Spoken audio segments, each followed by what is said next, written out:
Olá a todos, bem-vindos a mais um programa Prova Final. Esse programa é fruto de uma parceria entre a Rede de Ensino Luiz Flávio Gomes e a TV Justiça.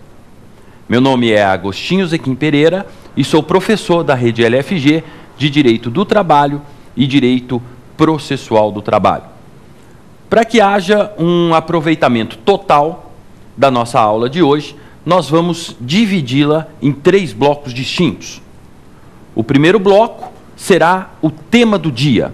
E hoje eu irei abordar com vocês um assunto de extrema relevância, não só para aquele que irá prestar o exame de ordem, mas também para o leigo, aquele que não é da área jurídica, porque relação de emprego doméstico interessa a quem tem empregado doméstico e quem é empregado doméstico.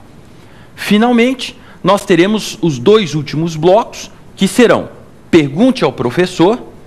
Eu irei, neste bloco, responder algumas questões sobre o assunto.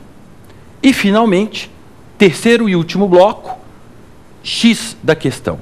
Nesse bloco, eu vou analisar com vocês 2 provas que já caíram no exame de ordem a respeito do mesmo tema. Portanto, vamos ao tema do dia.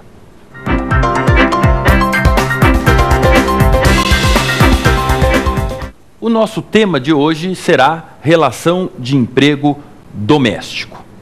Eu tenho aqui 3 dicas interessantes para que você consiga responder qualquer pergunta a respeito desse tema.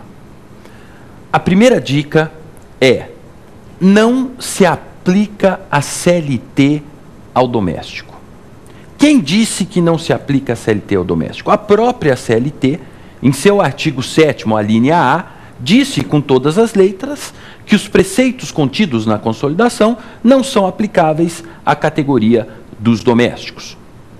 E aí surge uma dúvida: se eu não tenho a aplicação da consolidação das leis do trabalho ao empregado doméstico, isso implica dizer que o empregado doméstico está desamparado? Não. O empregado doméstico tem a sua lei própria. E essa lei é a Lei 5859 de 1972. Lei 5859 de 1972. Então é nessa lei que eu vou buscar, entre outras coisas, os direitos assegurados à categoria dos domésticos. E a terceira dica vem da Constituição Federal. Porque nós sabemos que a Constituição Federal, em seu artigo 7º, assegura alguns direitos aos trabalhadores. Ocorre que, ao examinarmos o caput do artigo 7º da Constituição Federal, nós iremos verificar que aqueles direitos todos que constam abaixo do caput do artigo 7º, são mais de 30 incisos, constituem, na verdade, direitos dos trabalhadores urbanos e rurais. Mas ninguém falou nada sobre empregado doméstico. No finalzinho do artigo 7º da Constituição, existe um parágrafo único. E é neste parágrafo único que o legislador constitucional resolveu pinçar alguns daqueles direitos que constam do corpo do artigo 7º da Constituição Federal e conceder aquilo ao empregado doméstico. Então, se eu quiser descobrir, dentro do texto da Constituição Federal, quais são os direitos assegurados à categoria dos domésticos, ficou fácil. Basta que eu verifique o parágrafo único do artigo 7º da Constituição. É lá que você vai encontrar: ficam assegurados à categoria dos domésticos os direitos previstos nos incisos. E aí ele vem pensando um ou outro inciso para assegurar ao empregado doméstico. Então, de novo, são essas 3 dicas que eu tenho. Não se aplica a CLT ao doméstico. Contudo, aplica-se a Lei 5859 de 72. E na Constituição Federal, eu deverei buscar o parágrafo único do artigo 7º. O primeiro ponto interessante para ser tratado aqui com vocês diz respeito à própria definição de empregado doméstico. Quem é empregado doméstico por lei?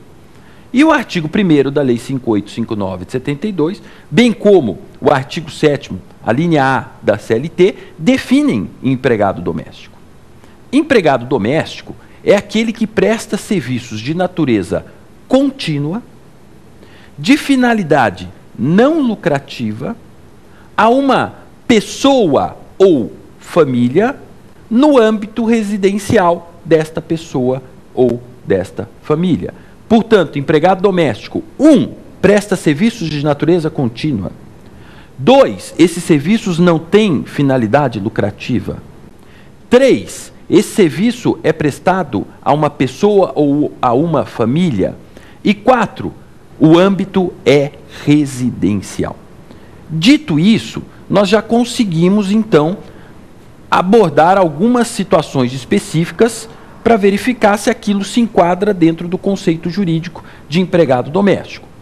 Por exemplo, uma faxineira de um escritório de arquitetura poderá ser considerada empregada doméstica, uma vez que faz faxina? Resposta: evidentemente que não.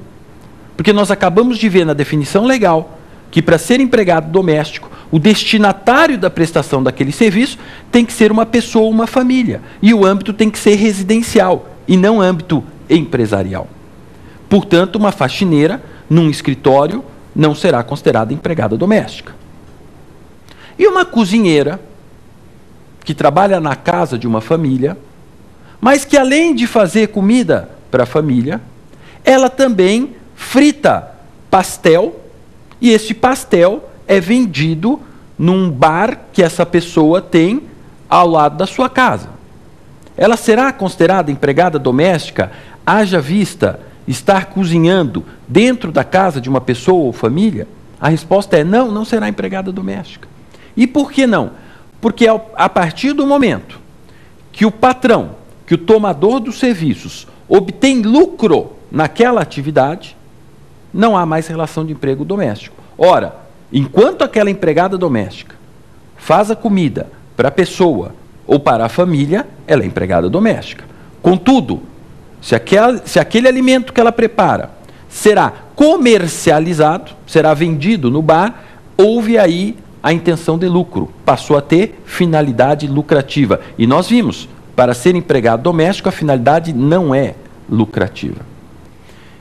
Outro ponto que nós devemos prestar bastante atenção é que, para ser empregado doméstico, não é de todo relevante o local da execução dos serviços. Não se deixe confundir pelo finalzinho da definição legal de empregado doméstico, quando o legislador disse que empregado doméstico presta serviço à pessoa ou família em âmbito residencial. O âmbito residencial de que trata a lei não tem absolutamente nada a ver com o espaço físico onde o serviço é prestado. Âmbito residencial é o contrário de âmbito empresarial, independentemente do local. É até por isso que um caseiro de uma chácara de recreio poderá ser considerado empregado doméstico, ainda que a família, que é a tomadora daquele serviço, não more naquela chácara.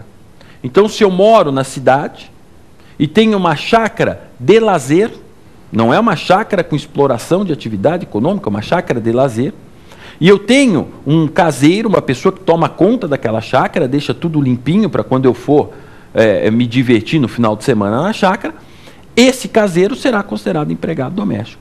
E por que será? Porque ele presta um serviço de natureza contínua, finalidade não lucrativa, a uma pessoa ou família em âmbito residencial. Portanto, ele preencheu todos os requisitos previstos em lei para ser considerado empregado doméstico. Outro ponto importante que eu tenho que abordar com vocês diz respeito aos direitos do empregado doméstico. Eu disse a vocês que alguns desses direitos você vai encontrar na Lei do Doméstico, que é a Lei 5859 de 72. Outros você irá buscar no parágrafo único